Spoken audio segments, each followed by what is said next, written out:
2 hari belakangan ini, market dikejutkan dengan salah satu saham yang tiba-tiba naik sangat signifikan dari posisi sideways-nya yang udah lebih dari 1 tahun. Ya, saham ini adalah saham BMTR.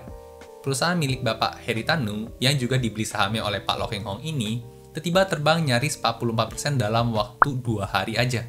Nah, sebenarnya gimana sih kondisi fundamental perusahaan BMTR ini? Dan secara valuasi di harga saat ini apakah masih menarik nih buat dikoleksi?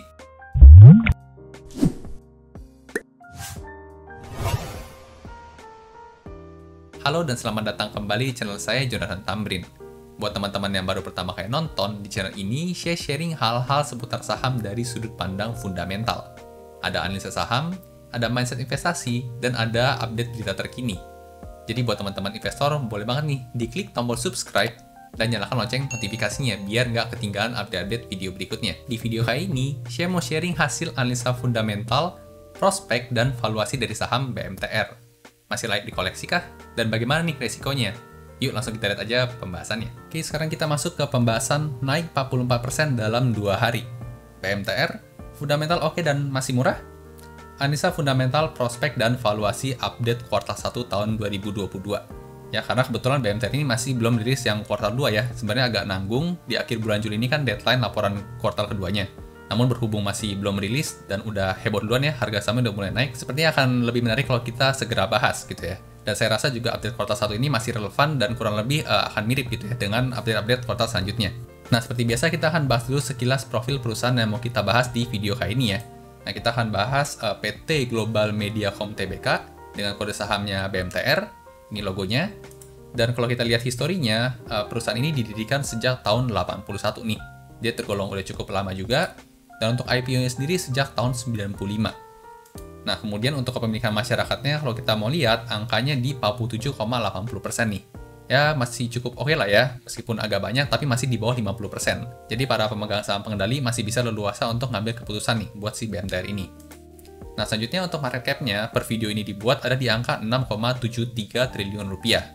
Jadi, dari market cap sebesar ini, nggak bisa dikatakan sebagai small cap juga, jadi bisa dikatakan ini second liner lah ya, atau mid cap. Nah, selanjutnya, kalau kita mulai dari segmen revenue-nya atau pendapatan dari perusahaan, kita bisa lihat sebarannya itu yang pertama adalah iklan dan konten nih, yang menyumbang 76,6% dari total revenue dari si BMTR. Lalu kemudian ada TV berbayar dan broadband, yang menyumbang 20,3% dan lain-lainnya sekitar 3,1%. Jadi bisa dikatakan memang BMTR ini bergerak di bidang periklanan ya, dan TV nih, iklan dan konten dan TV berbayarnya menyumbang sudah lebih dari 90% total revenue-nya. Nah, lalu kemudian ada fakta menarik juga nih, untuk saham BMTR itu dimiliki oleh Pak Loh Heng Hong ya. Seperti yang teman-teman tahu, Pak Loh Heng Hong ini ibarat Warren Buffett Indonesia. Dan Pak Loh Heng Hong ini sempat rajin mengoleksi saham BMTR ini, dan saat ini sudah memiliki 6,45% dari kepemilikan perusahaan. Jadi cukup gede nih, Pak Loh Heng Hong punya dan cukup yakin dari si BMTR ini. Kemudian fakta menarik selanjutnya, emiten ini kalau kita coba telusuri lebih lanjut, BMTR ternyata nggak membagikan dividen nih sejak tahun 2018 lalu. Nah, namun memang sebelum tahun 2018 sempat membagikan dividen, cuman entah kenapa di tahun 2018 hingga sekarang ini nggak bagi dividen. Kemudian fakta menarik selanjutnya, BMTR ini juga merupakan induk usaha nih dari MNCN, IPTV, dan MSIN. Jadi 3 emiten ini ada di bawah BMTR. Ya kayak contohnya Astra International gitu ya, membawahi di bawahnya ada Astra Argo Lestari, ada UNTR, ini juga sama gitu. BMTR itu di atas, di bawahnya ada anak usahanya yaitu MNCN, IPTV, dan MSIN yang udah IPO juga. Nah, produknya dari BMTR ini apa aja sih? Nah, seperti kita tahu tadi kan dia di TV ya, dan iklan dan konten. Nah, channel-channel TV di bawah BMTR ini pasti juga teman-teman sering dengar juga. Ada contohnya seperti RCTI, MNC TV, ada Global TV, ya ada juga iNews dan MNC Digital nih. Nah, sebenarnya untuk channel-channel ini ada di bawah anak perusahaannya ya, MNCN. Tapi karena BMTR ini adalah induknya, jadi kurang lebih konsolidasiannya sama aja gitu ya, channel-channel ini juga. Ya, jadi ini sekilas profil perusahaan yang mau kita bahas nih. Sekarang kita akan masuk ke bagian keuangannya. Gimana sih kondisi fundamentalnya, apakah sehat, dan secara valuasi masih murah? Nah, sekarang kita akan masuk ke bagian analisa fundamental keuangan perusahaan ya, berdasarkan laporan keuangan. Nah, di video kali ini saya akan menggunakan file RDV atau Rekap Data Fundamental Emiten. Nah, buat teman-teman yang belum tahu, file RDF ini merupakan file Excel yang saya kelola sendiri untuk kepentingan analisa saya gitu ya. Jadi ada rekap data semua emiten dalam 5 tahun terakhir untuk data-data keuangan fundamental inti ya. Seperti ada profitabilitas ya, ada revenue, gross profit, net operating, dan net profit. Ada juga neracanya, aset, liabilitas, ekuitas, ada juga cash flow-nya ya, operation, investment, dan financing. Bisa juga rasio-rasio di belakangnya. Nah, ini update yang kuartal 1 tahun 2022. Nah, untuk yang kuartal 2 kemungkinan akan rilis 2-3 minggu lagi nih, karena deadline-nya di akhir bulan ini untuk submit laporan keuangan kuartal kedua dari perusahaan. Nah, sekarang kita mau coba analisa emiten BMTR ya. Kita masuk aja ke grafik historis di sini. Kita ganti kode sahamnya BMTR. Nah, pertama kita akan lihat kemampuan menghasilkan labanya dulu ya, atau profitabilitas. Ini semua datanya dalam miliar rupiah. Ini data 5 tahun terakhir untuk revenue, gross profit, operating, dan net profitnya.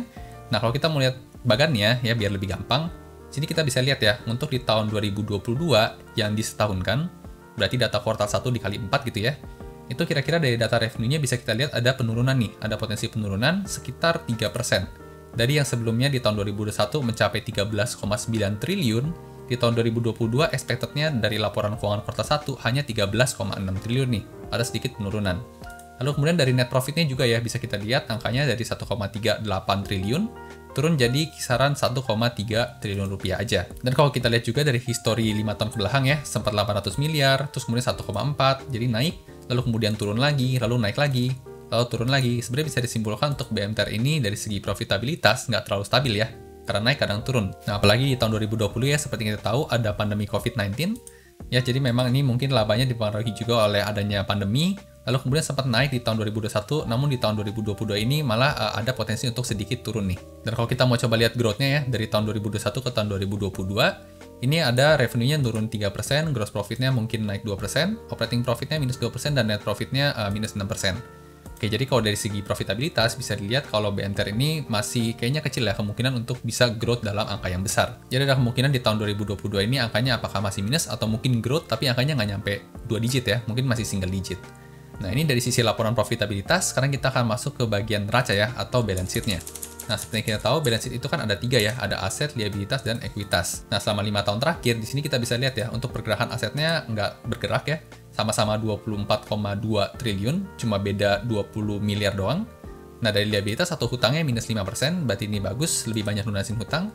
Dan dari sisi ekuitasnya ini naik 4%, berarti bagus ya, modalnya bertambah. Namun angkanya memang nggak sampai spektakuler ya, nggak sampai 2 digit, masih single digit dan masih di bawah 5%. Nah, kalau kita mau lihat bagannya di bawah, jadi kita bisa lihat ya, pergerakan 5 tahun terakhir sebenarnya cukup bisa dikatakan stagnan ya.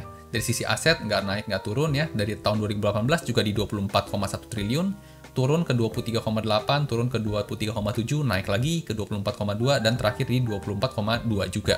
Jadi bisa dikatakan dari sisi balance sheet sih, per laporan keuangan terakhir, BMTR ini nggak growth ya. Namun yang menarik di sini adalah dari sisi komposisi hutangnya ya, dibandingkan dengan ekuitas. Nah, nih hutangnya yang warna oranye bisa kita lihat di tahun 2018, angkanya itu lebih gede nih dibanding ekuitasnya. Namun perlahan-lahan sampai per posisi saat ini, angka hutangnya udah turun nih, lebih kecil dibandingkan dengan ekuitasnya. Ini berarti menandakan kesehatan keuangan atau neraca perusahaan itu semakin membaik ya. Jadi lebih banyak modalnya nih sekarang dibandingkan hutangnya. Jadi kemungkinan gagal bayar atau bangkrut itu akan semakin mengecil. Nah, selanjutnya kita akan masuk ke laporan arus kas ya. Nah, seperti yang kita tahu juga, arus kas ada 3 laporannya, ada yang from operation, ada yang from investment, dan from financing. Ini data 5 tahun terakhir. Bisa kita lihat di sini yang warna biru, operation, angkanya positif semua ya. Berarti ini bagus nih. Lebih banyak uang yang masuk dibandingkan uang yang keluar di tahun itu buat perusahaan. Nah, untuk investmentnya di sini angkanya negatif semua. Ini juga bagus, karena ini tandanya perusahaan keluar uang untuk ekspansi ya, bukan untuk divestasi atau jualan aset. Nah, kemudian untuk dari sisi financing juga ini dominan angkanya negatif, berarti bagus ya. Lebih banyak lunasin hutang dibandingkan nambahin hutang. Nah, kemudian yang menarik di sini bisa kita lihat di bagian tahun 2022 kuartal 1 ya, angkanya masih lebih kecil. Cuma ini wajar karena ini kan angkanya masih kuartal 1. Kalau misalnya kita kalikan 4 juga kurang lebih angkanya segini ya. Jadi cukup konsisten nih untuk arus kasnya si BMTR ini. Nah, sekarang kita coba lanjut lihat profitability margin-nya ya. Sini di bawah ada profitability margin, ada gross profit margin, operating profit margin, dan net profit margin. Nah, sini kalau kita lihat profitability margin untuk gross profit-nya cukup konsisten ya, di angka 50%. Nah, untuk gross profit margin di angka 50, ini bagus ya, berarti cukup lebar dia. Lalu kemudian untuk operating profit margin-nya juga kurang lebih konstan di angka 28%, dan net profit margin-nya ternyata cukup kecil ya, di angka 10%. Namun dia bisa konsisten nih dari tahun ke tahunnya. Jadi kalau dilihat sebenarnya di tahun 2022 ini cukup sedikit membaik ya. Jadi dari gross profit-nya dari 48 sekarang udah 50, dulunya 7% sekarang udah 10. Jadi sedikit membaik, memang tidak spektakuler gitu ya. Nah, selanjutnya bagaimana dengan rasio ROE-nya atau return on equity? Nah, sini ada grafik 5 tahunannya. Kalau kita lihat di tahun 2020 terakhir angkanya masih di 9% nih. Kalau kita lihat sebelum pandemi di tahun 2019 sempat mencapai 13%. Jadi sebenarnya posisi ROE saat ini masih belum sebaik tahun 2019 ya. Dan bahkan di sini masih di bawah 10%. Nah, selanjutnya sekarang bagaimana dengan rasio debt to equity rasionya ya, atau rasio DER-nya. Nah, di sini kita bisa lihat selama 5 tahun terakhir ternyata membaik nih rasio DER-nya ya. Dari sempat 1,5 sekarang turun jadi 0,67. Yang artinya apa? Yang artinya ekuitas perusahaan itu lebih tinggi sekarang dibandingkan dengan hutangnya. Dan posisi hutangnya hanya tersisa tinggal 67% nih dari total ekuitasnya. Berarti kemungkinan gagal bayar semakin kecil, kondisi keuangan perusahaan semakin sehat. Nah, setelah ini kita akan masuk ke bagian yang paling menarik nih, yaitu soal valuasi. Nah, kita akan coba lihat ya, apakah harga saham saat ini tergolong under value, harga wajar, atau udah over value. Nah, untuk pembahasan valuasi yang pertama, seperti biasa kita akan gunakan yang umum dulu ya, yaitu pakai PBV. Ini adalah pergerakan PBV 5 tahun terakhir. Nah, kalau kita lihat, average PBV selama 5 tahun terakhir ada di 0,41 nih.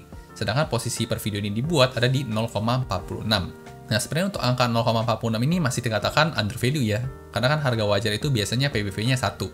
Nah, cuman kalau kita lihat seperjalanan historinya selama 5 tahun terakhir, angkanya memang selalu di bawah 0,5 ya. 0,39, 0,48, 0,39, lalu kemudian di tahun 2001 turun lagi 0,31. Nah, karena kemarin itu naik signifikan, sekarang posisinya ada di 0,46. Jadi dari PBV ini bisa disimpulkan angka 0,46 tergolong under value, namun kalau kita bandingkan dengan rata-ratanya tergolong udah mulai mahal ya, dibandingkan dengan rata-ratanya. Nah, ini tuh rasio PBV. Gimana dengan rasio PE rasionya? Nah, di sini kita bisa lihat juga di sini 5 tahun terakhir PE rasionya ternyata posisi saat ini ada di 5,15 kali nih. Ya, average 5 tahun terakhirnya ada di 4,36. Nah, sebenarnya untuk angka 5,15 ini tergolong masih under value ya. Kalau kita bilang harga wajar itu kan PE ratio di angka 10. Namun baik lagi, kalau kita lihat average-nya selama 5 tahun terakhir itu tetap di angka 4,36. Nah, jadi untuk kesimpulan akhirnya balik lagi nih ke teman-teman, apakah teman-teman lebih nyaman membandingkan dengan average 5 tahun terakhir atau menggunakan perhitungan PE ratio yang harga wajar ya. Harga wajar biasanya di 10, berarti tergolong under value. Nah, ini untuk valuasi PBV dan PE ratio. Nah, gimana kalau kita gunakan valuasi yang satu lagi yang biasa saya gunakan, yaitu pakai EPS growth. Ya, EPS growth juga di sini ada kalkulatornya. Nah, tinggal diketik aja BMTR, kita coba lihat. Nah, secara perhitungan EPS growth di sini untuk BMTR tergolong under value ya. Dia punya margin of safety atau tingkat diskon 70%, harga intrinsiknya ada di 1.300-an, sedangkan harga saham saat ini di 406 nih, yang punya upside potensial berarti sekitaran 237%. Nah, jadi menurut perhitungan EPS growth, ini tergolong under value ya. Dengan tingkat inflasi 10 tahunnya saya pakai 50% dan growth EPS-nya konsisten 4% aja. Namun tetap perlu dicatat, untuk penggunaan EPS growth kita harus memastikan BMTR ini bisa growth EPS-nya atau labanya. Jadi tetap harus dipantau apakah tahun-tahun berikutnya atau kuartal-kuartal berikutnya itu beneran growth. Nah, kalau beneran growth, maka data ini baru bisa kita gunakan. Nah, kalau seandainya BMTR ini tidak growth ya, atau malah justru negatif, maka mungkin untuk valuasi kita bisa lebih gunakan yang tadi ya. Kita bisa menggunakan yang PBV atau PE ratio di sini. Nah, jadi itu tadi ya, analisa fundamentalnya. Kita tadi bisa lihat dari segi profitabilitas, ternyata nggak tergolong growth juga ya, cukup stagnan. Untuk posisi neracanya cukup oke, karena hutangnya sudah mulai turun, ekuitasnya mulai bertambah, jadi semakin sehat. Dari cash flow-nya terlihat juga masih baik ya, angkanya masih pada positif. Untuk investing dan financing-nya negatif, berarti bagus juga. Dari sisi valuasi, bisa dikatakan under value kalau kita pakai perhitungan biasa ya, PBV 1 dan PE ratio 10. Tapi tergolong cukup mulai over value ya kalau kita bandingkan dengan average 5 tahun terakhirnya. Nah, setelah ini mungkin kita akan lihat dari sisi prospeknya nih, apakah dari prospek di masa depan itu mendukung kinerja keuangan dari si BMTR ini. Ya, kita akan masuk ke pembahasan mengenai prospek ya. Nah, sekarang kita masuk ke bagian prospek, namun mungkin prospek ini agak sedikit ya dari saya, karena saya sendiri bukan expert di bagian industri media. Apalagi BMTR ini kan perusahaan holding ya, jadi bukan yang langsung operasional medianya. Nah, kita masuk aja untuk prospek yang pertama, yang lagi hot juga isunya ya, adalah adanya rencana merger nih BMTR dengan anak usahanya, yaitu MNCN. Ya, kalau teman-teman update berita, infonya Pak Hari Tanu itu mengatakan tujuan dari merger dengan MNCN ini adalah untuk meningkatkan harga saham BMTR gitu ya. Karena dirasa MNCN ini sebagai anak usaha, harga sahamnya lebih tinggi dibandingkan dengan holding company-nya atau induknya. Sebenarnya kalau lihat agak aneh juga ya, holding company itu merger dengan anak usahanya sendiri. Seperti misalnya Astra International merger dengan UNTR. Kalau lihat dari segi keuntungan buat perusahaannya sendiri sih sebenarnya nggak ada ya, karena itu kan holding company sudah dikonsolidasikan keuangannya dari anak usahanya sendiri. Jadi meskipun di merger nggak akan menambah kemampuan profitability-nya juga sih buat perusahaan menurut saya. Nah, namun kalau memang tujuannya untuk mengerek harga saham ya tentu positif buat para investor retail seperti kita gitu ya. Nah, apakah ini akan tercapai dengan baik ya saya juga kurang tahu ke depannya. Lalu kemudian prospek kedua yang juga sebenarnya berimbas ke semua sektor ya, yaitu adalah adanya kenaikan inflasi dan potensi kenaikan suku bunga acuan nih, yang berimbas negatif hampir ke semua sektor. Kenapa? Karena dengan adanya inflasi, harga-harga barang jadi mahal gitu ya. Lalu kemudian suku bunga yang naik membuat hutang-hutang jadi lebih mahal juga untuk dibayar. Yang secara otomatis biaya beban operasional itu akan meningkat nih buat perusahaan. Lalu kemudian beban bunga juga ikutan meningkat. Dan kedua hal ini sama-sama berdampak pada profitabilitas perusahaan yang bakal semakin menurun. Ini ada prospek yang kedua, lalu kemudian yang terakhir adalah tren kasus COVID-19 nih di Indonesia yang kembali mulai meningkat. Jadi juga jadi sentimen negatif ya, dimana kalau pembatasan di Indonesia dilakukan kembali, maka aktivitas-aktivitas per-TV-an ya, seperti siaran, atau mungkin ke lapangan untuk mengambil data, itu juga mungkin akan dibatasi. Yang tentunya baik lagi karena ini industri media ya, bakal berimbas pada produktivitas dari perusahaan, yang ujung-ujungnya bakal mempengaruhi net profit ataupun revenue secara negatif. Dan seperti biasa, saya sampaikan kembali, tujuan dari video ini bukan untuk memberikan ajakan beli atau jual suatu saham ya. Jadi ini hanya pure sharing analisa saya saja. Bagus teman-teman kalau dapat insight dari ini, tapi kalau teman-teman mau beli atau jual suatu saham, pastikan teman-teman udah ngerjain PR-nya atau do your own research. Oke, jadi itu tadi hasil sharing analisa fundamental, prospek, dan valuasi dari saham BMTR versi saya. Nah, buat teman-teman yang tertarik sama file Excel RDFA-nya, kebetulan sebentar lagi akhir bulan Juli ini adalah deadline emiten submit laporan keuangan kuartal keduanya. Jadi update yang kuartal kedua tahun 2022 kemungkinan bisa saya rilis nih sekitar 2-3 minggu dari sekarang. Nah, buat teman-teman yang tertarik pesan, teman-teman bisa coba file sampelnya dulu nih, biar bisa cocokin apakah sesuai dengan workflow teman-teman. Bisa langsung DM Instagram saya aja atau email saya yang di sini. Panggil aja, Bang, Mas, atau Bro bebas. Mau minta file sampel RDFA-nya dong, nanti bakal dibantu oleh tim saya buat file sampelnya kasih ke teman-teman. Nah, gimana nih, teman-teman setelah dengar penjelasan tadi, apakah jadi tertarik buat melirik saham BMTR nih? Atau malah mau jauh-jauh dulu nih karena udah ketinggalan kereta mungkin? Tuliskan pendapat dan komentar teman-teman di kolom komentar di bawah ya, biar bisa kita diskusikan lebih lanjut lagi. Suka video seperti ini, jangan lupa di like dan bagikan ke teman-teman investor lainnya ya, supaya makin jago analisa sahamnya. Sampai jumpa di video berikutnya.